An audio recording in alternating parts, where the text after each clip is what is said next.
respondendo. Ah, eu não sei, não estou lembrada. Não, faz de conta, a gente vai trabalhar com... Acabei passando, tá? Mas não importa aqui.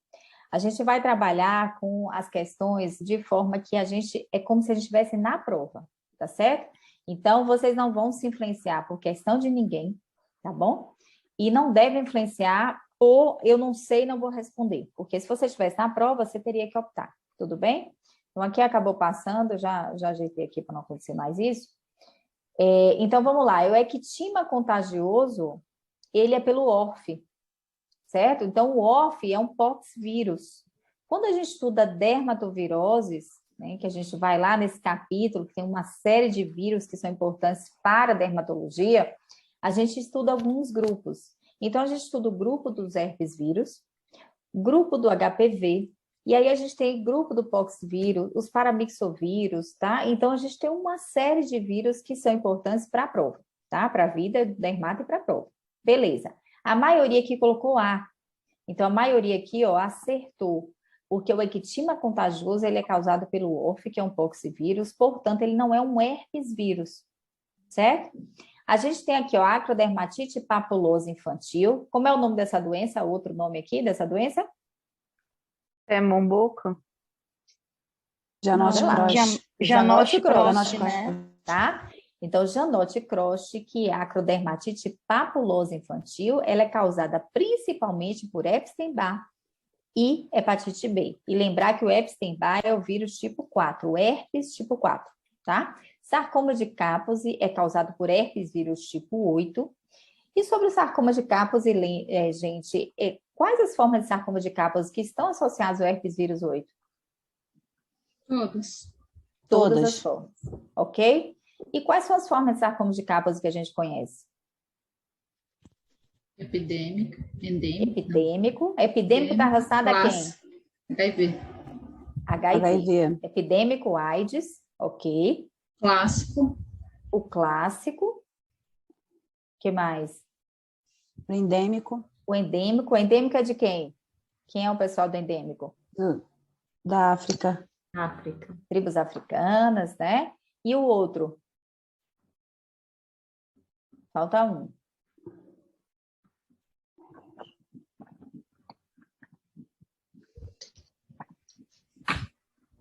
E aí? Iatrogênico, tá? Esse iatrogênico eu não lembro.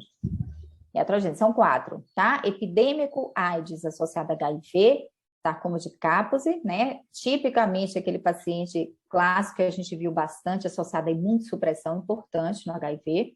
A gente tem o endêmico, que é essas tribos africanas. A gente tem o clássico, que é aquele indolente de pacientes caucasianos, de meia idade, que dá tipicamente em perna. E a gente tem o iatrogênico, que está associado a transplantados, uso de imunossupressores, que não é HIV, ok? Então, são 4 tipos, todos eles estão relacionados ao herpes vírus tipo 8, ok?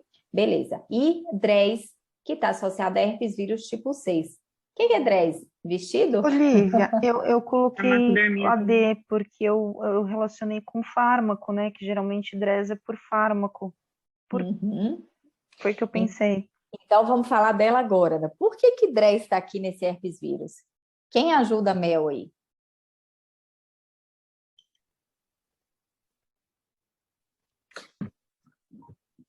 E aí? Quem sabe? Que relação é essa que a gente tem de DRES, que é uma farmacodermia, com herpes vírus? Alguém? Então, vamos lá. Gente, aos poucos vocês vão ficando à vontade para responder, tá? Fiquem não é por estáfilo? A DRES? Vamos lá, então. Ela é pelo vírus 6, né? Não sei por quê. Então, vamos lá. Para o pessoal do extensivo, a gente vai estudar ainda farmacodermia, né? Para quem está estudando, fazendo outros cursos, estudando sozinho, né? E não importa, farmacodermia é um assunto que cai, né? E um assunto complexo, cai bastante, vale a pena estudar, tá bom? DRES é uma síndrome de reação à droga associada à eosinofilia, né? Daí esse nome.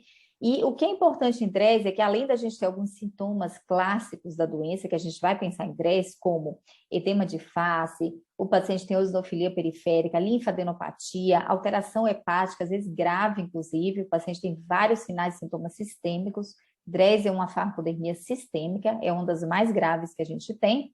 Existem as teorias que existem gatilhos nessas farmacodermias. Uma das possibilidades é o gatilho do herpes vírus. Não só o herpes vírus, mas principalmente o herpes vírus. Outros vírus, como até a hepatite, podem estar relacionados a DRES. Então, se acredita que o herpes vírus, ele poderia ou ser, o paciente se infectou, e a infecção do vírus geraria uma resposta imunogênica da gente tentando resolver aquele processo de reativação viral, e aí o medicamento ele acaba entrando aí no processo como reação cruzada, ou o paciente com o medicamento funcionando como estímulo, né, uma baixa imunidade ou alteração que o vírus se reativa. Então, existem as duas correntes, não é ainda totalmente, né, resolvida essa questão da etiologia, da etiopatogenia do DRES. Então, apesar da gente ter uma medicação como causa principal, a reativação viral seria importante para o gatilho e para a manutenção da doença. Então, DRES é uma farmacodermia que às vezes você não melhora logo quando tira a medicação. É uma das farmacodermias que você tira, o paciente demora meses, ele recorre mesmo sem a medicação. Então, se acredita que seria por conta das reativações virais relacionadas ao processo da DRES, tá certo? Então, a gente tem aí o herpes vírus forte associado, né? Quem ainda não estudou farmacodermia vai ver isso com calma, tá bem explicadinho no Belda, tá bom? Então, ele está associado. Agora, vamos lembrar aqui quais são os herpes vírus e o que é que eles costumam causar. Vamos lá, herpes vírus tipo 1. Herpes simples. Herpes simples. Herpes simples. Mais relacionado em que região? Labial. Labial. Labial. E eu posso ter herpes simples tipo 1 na região genital? Pode. Então, apesar da gente saber que a maioria dos casos de herpes simples genital seja causado por tipo 2, existe um aumento da contaminação pelo herpes tipo 1, ok? Isso pode cair na prova. Beleza, herpes tipo 2. Varicela. Acabou de falar. O 2. Genital. Genital. É o genital. Tá? É aquele vírus que geralmente ele é transmitido, a pessoa tem a primeira infecção por volta de que idade? Adolescência. Após a fase sexual ativa. Então, se acredita que os adultos jovens, né, têm uma parcela de porcentagem já aumentada com o passar do tempo, com a vida sexual ativa. Diferente do tipo 1, que acima dos 10 anos de idade, a gente chega a ter 90% de pessoas portadoras do herpes tipo 1. Tá certo? Então, a gente vai relembrar, isso cai, gente, herpes simples cai. E cai coisa que a gente pode achar boba, cai porcentagem, tá? Cai tudo isso aí. Ok, o herpes tipo 3. Varicela. Varicela zoster, né? Que está associado com essa história. Quem é prima infecção? Varicela. Né? E a reativação é herpes zoster. Exato. Ok? Beleza. E se eu fizer um exame no paciente, uma citologia de Tizanque, uma biópsia, eu consigo diferenciar esses vírus? Não. Quais são as alterações clássicas desses vírus na citologia de Tizanque e no anátomo? Células multinucleadas. Células multinucleadas. Tem espongiose, não tem? Tem o quê? Eu não lembro agora se é a dermatite fácil ou espongiose. Colonização. Tem, vamos pensar na lesão clínica? Volta lá, qual a lesão clínica de herpes que a gente viu logo no início ali? Vesícula. Para eu ter vesícula verdadeira, eu tenho que ter espongiose, tá? Então, A vesícula é espongiose. Da onde vem esse líquido aí extracelular? Da célula. A minha célula, o meu queratinócito, quando é contaminado, ele é infectado pelo vírus herpes, ele se modifica, ele baloniza, fica grandão, multinucleado, enche de edema, né? Fica uma célula edemaciada e ela se rompe. Na hora que ela se rompe, o líquido passa para o meio, eu tenho um edema importante, posso fazer vesícula, que é o quadro clínico de herpes. Tudo bem? Então, isso é o que a gente vê no herpes. Então, tipo 1, 2 e 3, se eu biopsiar ou fizer Tizanque, isso já caiu na prova. Não consigo diferenciar, exceto pelo quadro clínico.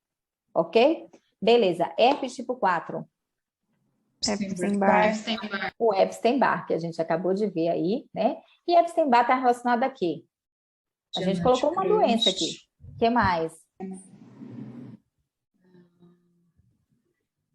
Qual é a grande característica do Epstein-Barr? Que a gente não pode esquecer. Frost, Vírus oncogênico, né? Oncogênico, né? Deixa eu só limpar aqui, né? Então, ele é um vírus oncogênico, onde ele tem tendência a infectar um tipo de célula. Ele infecta outras. Quem é a célula que ele gosta? Linfócito. Linfócito B. Então, lembra lá, B. Epstein-Barr, linfócito B. Certo? Então, ele gosta de linfócito B. Portanto, eu vou ver ele aqui em forma de Burkitt, eu vou ver ele em aquela doença, leucoplasia pilosoral, eu vou ver ele em doenças que a gente tem associação com linfócito, bastante, doença de Castleman. Então, a gente tem várias doenças que o Epstein-Barr está associado, porque ele é um vírus oncogênico, ok? Castleman tá. Lívia, Oi? a doença de falar. Castleman tá ao Epstein-Barr. Também. Ele é herpes tipo Era o 8. 8. Ele é herpes tipo 8 principal e você vai ter doença de Castleman com outros vírus, inclusive Epstein-Barr, tá? E linfoma cutâneo tem associação com Epstein-Barr também? Cutâneo de célula T? É. Tem.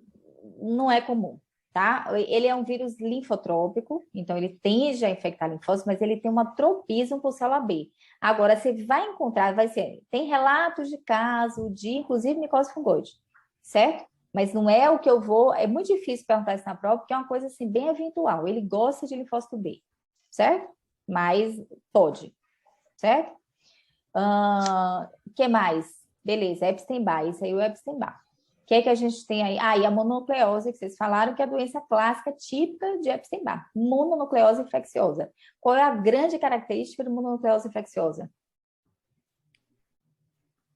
Linfadenopatia. Adenomegalia. Então, o paciente tem o quê? Acometimento de linfonodo, linfócito. Então, o paciente tem linfocitose absurda. Parece que o paciente tem até uma leucemia, de tanto linfócito.